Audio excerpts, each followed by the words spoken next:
Yon. Ayan. Yo, yo, yo. What's up, y'all? Hello, So, yeah. good evening. Yes, hi. Miss White Lion. So, yan. Hi, guys. First of all, greeting muna tayo. No? Sino ba? Shout out kay Jekalut. Si Right? Jessie. Jessie. Yan, si Azer. Yan. Azer. Yan. So, salamat sa 2 million views namin. Yes, and good evening sa ating guest, si Miss White Lion. Ito, pangalan pa lang sa banggar. Oo. Ayan, Hello guys, sa mga nasa Comsec. for a change naman. Uy, sa mga gusto mag-join, guys, medyo, magandang topic to. So, Trending siya at pinag-uusapan. So first of all, disclaimer muna, no. Hindi namin ito tinatopic to balik tayo ng para magbigay para maka-offend or para mag-disrespect sa kahit anong status ng isang tao. yes. Especially babagitan natin dito yung woke culture, gender, ano mga yan.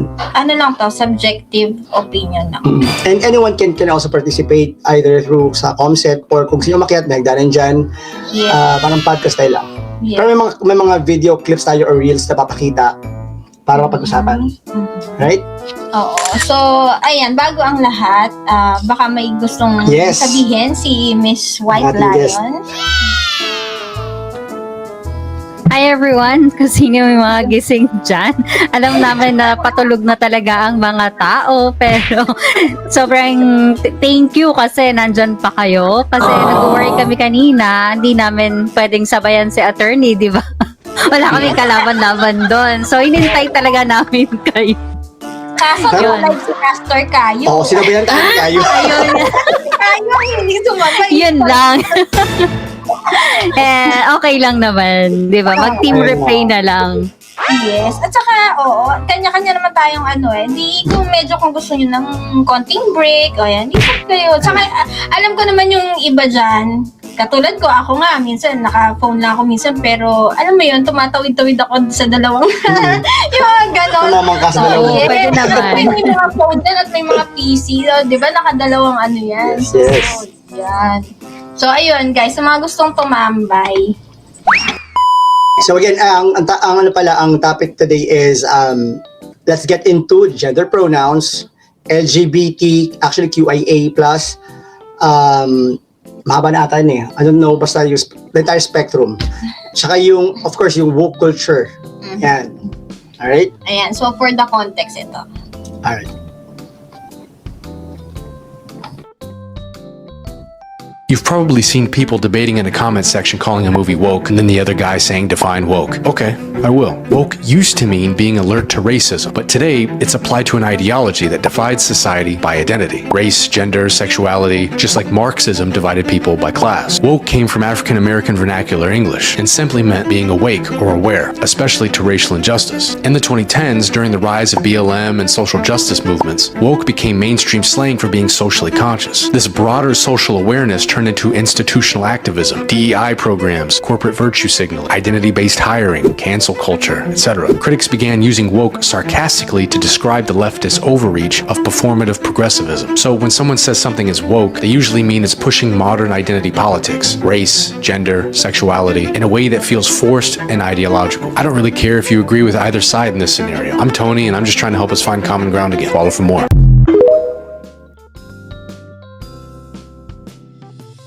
Alright. So yeah, as you've seen in the video, parang introduction yun about the woke culture and a little bit of history. Kasi usually, ginagamit yung woke na yan before. It started sa mga African American. Yun yung parang naging, parang protest, naging symbol siya ng protest for racism. Woke means parang, from the word itself, na parang gising na. Diba? Parang enlightened, ganyan. For new ideologies. Alright. Pero nowadays, nag-iba na siya eh. Yes. Well, actually, para sa akin, siguro ang ironic definition ng woke is kung ano ba yung natin ngayon. Na alam mo yan, parang sobrang ang akala nila is sobrang gising na gising sila sa mga social justices, social injustices, yung mga ganun. Yes, oo, parang sabi nga sa isang comedy talk show sa ewan ko sino ba tong si Charisse, parang sabi niya ang hirap na ngayon magpatawa. Actually, ang hirap na mag-joke, parang ganun. Yes. So, tanungin natin si White Lion, ano ba ang definition niya ng woke? Can you share your thoughts? Yes. Well, alam nyong matanda na ang lola nyo, so yung woke na yan, recent ko lang talaga na napadpad sa ko yan, sa kaisipan ko. Kapag napapadaan siya sa feed ko, hindi ko siya pinapansin kasi may iba-iba tayong trip na panoorin, 'di ba? Yung mga kung anong gusto mo, di doon ka lang nakastick. Ako kasi filtered. Syempre kasi sa feed natin, di ba may algorithm. So, kung ano yung naumpisa, pare-parehas lang yon. Kaya hindi ako ganun ka-familiar dati dito sa woke. Until na meron mga nakalusot na ito pala yung woke. Sabi ko na, in general naman kasi, ang meaning niya is alert awareness of systemic social injustices. Yes. Maganda yung meaning naman talaga niya. Pero sa pagkaka-analyze ko sa social media, parang negative. yung paggamit ng woke, parang hindi maganda. Pero kung titingnan sa original meaning niya, maganda naman. Pero sa Philippines, sa paggamit natin, pag napapadaan sa newsfeed ko, pag sinabing pa-woke, ayun ba yun? Pag sinasabihan na pa-woke? Or different Yes, yun? yeah. Oo. Yun. Iba yung pawok, So, pawok na-notice sa ko na, pa-woke. Oo, magkaiba. So, sabi ko, parang inaiba yung meaning, parang na-exaggerate, Yes. or Well, sarcastic actually, sabi ko na nga- siya. Yes, oo. And toxic na rin sometimes. Oo. Sabi ko nga, yung definition talaga niyan is, yun nga, sabi ko nga, subjective kasi it depends on who you were going to ask, di ba? Kung ano ba yung Yes. definition nila ng woke.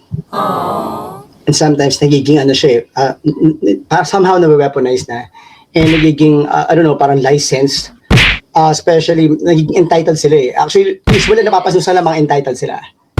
And Correct. social media is fueling those type of culture na. Diba? Yes, kaya nga sabi nila parang, at ang nadagdag na meaning niyan is parang, you lie beyond the truth. Parang ganun. Kino-cover mo na yung truth ng lie. And this woke culture, isa sa mga, parang idea na nilalabas nila or pinauso nila is yung cancel culture. Yes, oo. Cancel culture, yung parang, ganun sila eh, parang whenever they say, usually mga Gen Z yan eh, di ba? Actually, hindi naman nasi-single out ang Gen Z na sila lang yung woke. Kasi may mga nag-embrace ng ganyang klaseng culture kahit yung mga matatanda. Di ba?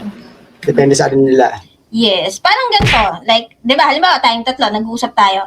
Tapos may sinabi ka na parang, for me, parang, na-offend ako. Di ba? So, instead of saying na I found it offensive, sasabihin ko na in general na offensive yung sinasabi mo. 'Di ba? So parang ano ba yung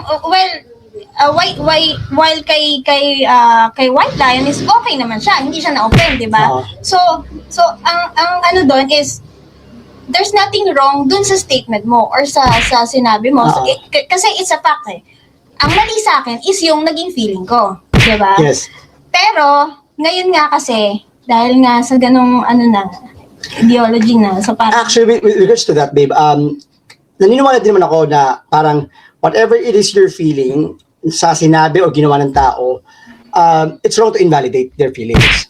Kasi hindi natin pwede sabihin, parang yan lang, nagtampo ka, balat sibuyas or whatnot. Actually, kasi you have to validate their feelings. Pero kasi ang nangyayari, yung reaction mo or action mo towards that feeling, yun yung magiging mali. Okay lang masaktan.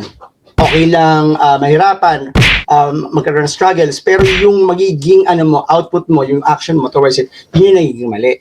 Oo. Pero kasi hindi ba ginagamit ng license yan? Okay. Siguro depende yun sa din, yung kinalakihan natin. I mean, True. yung environment natin, nakaka-apekto yun kung paano natin interpret yung isang term. Kasi hindi tayo pare-parehas ng definition.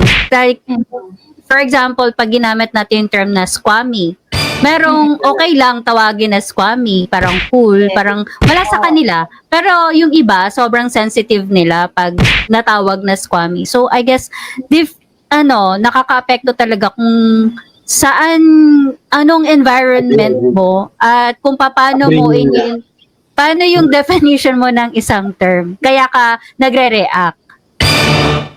Totally agree, yes. Parang ganyan, bringing, syempre maraming factors yan. Yung bringing, yung family, environment, di ba? Maraming nag-i-influence yan. Yes. And yun na nga, nakadepende na rin siya kasi how open-minded you are. 'Di ba? Ito, isa to Yan. sa mga Trend, woke, sa mga issues ng woke culture. Can men get pregnant? Again, the reason I paused there is I'm not really sure what the goal of the The question goal is just to establish a biological reality. You just said a moment ago that science and evidence should control, not politics. So let's just test that proposition. Can men get pregnant? I take care of people with many identities, but Can men get I take care pregnant? of many women that can get pregnant. I do take care of people that don't identify as women. Can men get pregnant? You're a totally doctor. agree. Science and evidence should guide medicine. Do science and evidence tell us that men can get pregnant? Biological men, can they get pregnant? I also think yes/no questions like this are a political tool. And No, yes, no questions are about the truth, doctor. Let's not make a mockery of this proceeding. This is about science and evidence, and I'm asking you. You know, the United States Supreme Court just heard arguments yesterday at great length on this question. This is not a hypothetical question. This is not theoretical. It affects real people in their real lives. And you're here as an expert, called by the other side as an expert, and you've been telling us that you follow, right, you're a doctor, and you follow the science and the evidence. So I just want to know, based on the science, can men get pregnant? I think you're trying to reduce the complexity of a lot. I'm not. I'm trying to get to an answer. I would be more than happy to have a conversation with you that is not coming from a place of trying to be polarized and push I'm me. not trying to be polarizing. I'm trying to ask. I think it is extraordinary that we are here in a hearing about science and about women. And for the record, it's women who get pregnant, not men. Can men get pregnant? Alright? Ayan. So, ayan. Sino ba yung mga familiar dito about dun sa na yon? So, ikaw, anong masasabi mo? Napanood mo ba yun, sis? Yung na yun? Yes. Napanood ko talaga yan. Pag, alam mo, when it comes to yes or no question, lagi kong naaalala yung supervising lawyer na ina-assist ko. Kasi dyan siya naiinis sa akin pag every time na tinatanong niya ako ng yes or no question at hindi ko masagot ng direkta, naiinis siya.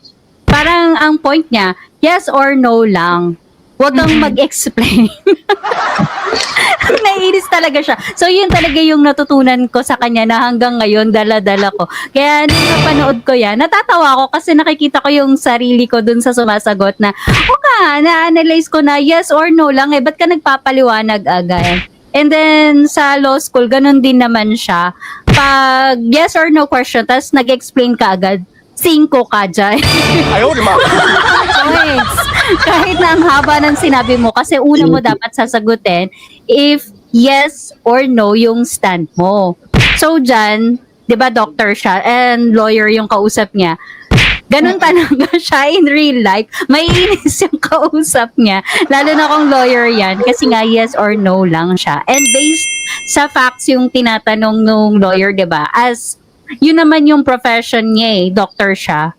So, yeah. Siguro kasi syempre kahit sino naman, kahit ako, syempre parang mag-hesitate ka talaga kasi alam mo na yung kasunod dun di ba?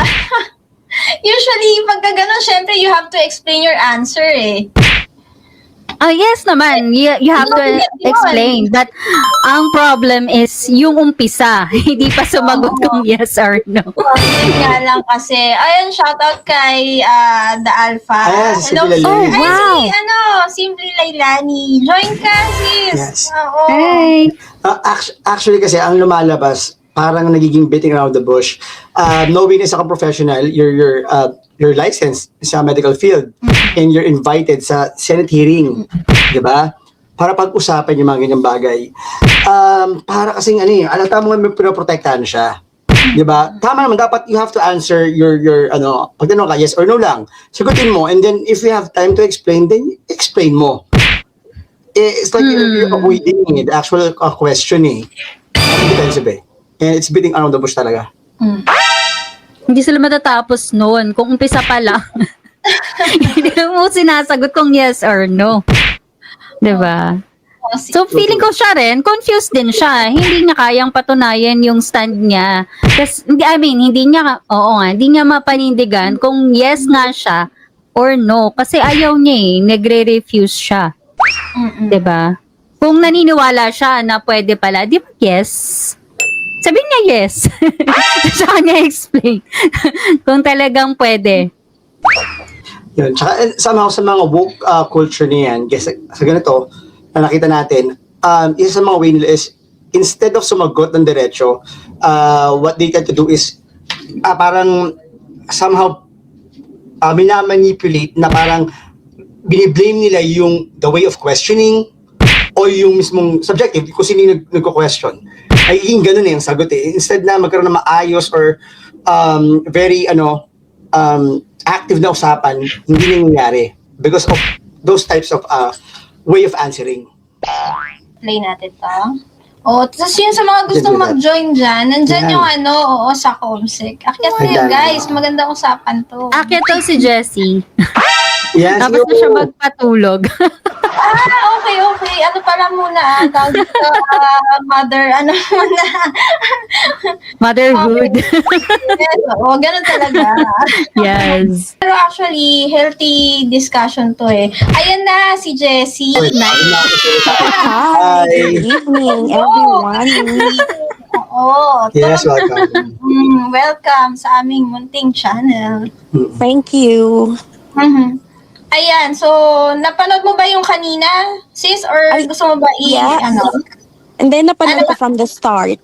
Char. napanood mo na. So, ano ang masasabi mo doon? Alright, yeah. By the way, ito muna. For you, ano ba yung definition ng woke? Honestly, hindi ko alam. Charot. Totoo yan, hindi ko alam. Woke up like this, ganito na. Wala akong pamangma. Magkakaano kasi kami, magkaka-age bracket. So, alam mo yung mga thunders. Sinasabi ko na sa inyo, di ba? Hindi ko ba siya, Gen Z? Actually, Hindi ko guys, siya- to be honest, ako din wala akong dyan eh. Wala akong Hindi ko siya, kamalayan dyan. Tawag nito, nung the first time I heard the word was when Curly tuloy, si Charlie Kirk, in-assassinate. And then, sabi nila, it was, a woke kemi-kemi kasi they think that, Si Charlie Kirk. Charlie Kirk is a woke. Sabi ko, woke? Ini-research ko and then, may tama naman siyang definition, pero the way it is being applied, it's confusing to me. So Parang that's why. contrast, no? Oo. So, parang ironic yung pagkaka-apply. Pero the word itself, when you go to the dictionary or to Google, parang positive naman siya. So why is it being applied as negatively? So I was confused and then sabi ko, the world is really turning upside down. Sabi ko, it's crazy. Kaya in-ignore ko na. Same. So, ayun lang naman yung piece ko. Before we play another video, ano naman ang thoughts nyo kung aware kayo about gender pronouns? Yan. Go ahead. Okay. Sorry. Yes, for gender pronouns kasi, sa akin, kung magiging technical tayo, kasi sa Tagalog, kung sa Filipino siya, wala siyang problema, no? Kasi siya could pertain to babae or lalaki. Doon tayo magiging problemado sa English. Kasi dalawa lang yun. He or she lang. I mean, kung singular ha. And then, for plural, they, we, ganun, us. So, hindi mo na ma-identify kung babae or lalaki yun kasi plural. So, doon tayo nagkakaproblema sa singular. So, kung magiging technical tayo sa English, sa perspective ng English language, dalawa lang, babae, lalaki. So, yun lang. Walang Z, walang here, di ba? wala. Agree ako sa kay Wala. Jessie. Kasi ang hirap niyan pag teacher ka, kasi sa grammar rules, paano mo ituturo yung English ng tama? Na anong susundin mo, yung rules sa grammar o yung gusto nilang Oo, 'di ba? Tsaka pag mag-a-attendance ka, paano na yung separation ng boys and girls? 'Di ba may list 'yon sa attendance? O ilan yung boys, ilan yung girls. So parang feeling ko ang hirap niya kung yun yung profession mo, kung teacher ka. Kasi hindi mo matuturo ng maayos yung subject mo kasi may magko-complain, may masasaktan, merong Yeah. tapos paano mo i-explain yung they tapos magko-contradict siya sa grammar rules. Parang ganon. So, siguro kung sa college level, walang problema. Maiintindihan na nila yung nangyayari ngayon, yung pag-accept sa mga transgender, mga ganon. Paano kung bata, elementary, ganon? I think mahirap siyang i-explain. Yes, and just to in addition to that, usually sa Western culture nga, lalo sa US, parang ini-enable na at ina-allow yan at in-encourage actually, yun term, in-encourage yan hanggang bata pa lang. 5 years old, 7 years old, dapat daw in-explore na ng mga as young as 5 years old, 7 years old, dapat alam na nila yung options nila kung gusto nila maging babae or lalaki, kung anong gusto nilang ma-identify as bukod sa pronoun. So, in-encourage na, kaya nagiging toxic na. Yes. Tapos may struggle pa ako dyan sa real life, sa work. Pag magdi-deal ka sa client mo, no? Tapos makikita mo naman siya na, alam mo, may idea ka, pero hindi ka sure kung anong itatawag mo sa kanya. Pero dahil sensitive, ginagalang mo yung, yung tinatawag na, meron na tayong gender sensitivity. So, Yes. ngayon, nag-hesitate ako, tatanungin ko ba siya? Paano ko siya tatawagin? Pero ginagawa ko para hindi lang ako ma-quote na insensitive ko. So, tatanungin ko, excuse me po, paano ko po kayo i-address? Talagang kahit nakakahiya itanong yon, tinatanong ko para walang may reklamo sa akin na dapat alam mo na hindi ako sir. Bakit mo ako sinusir? Ayaw kasi magkaroon ng problem sa ganun. So, yun. Yes, kasi di ba recently may mga issue, di ba, yung mga na yung mga Nagreklamo sila, waiter, yes. nagrereklamo They feel sila very kasi- offended. Yes. I am proud through the haze, stronger now in 1,000 ways. Untamed heart, untouchable gaze.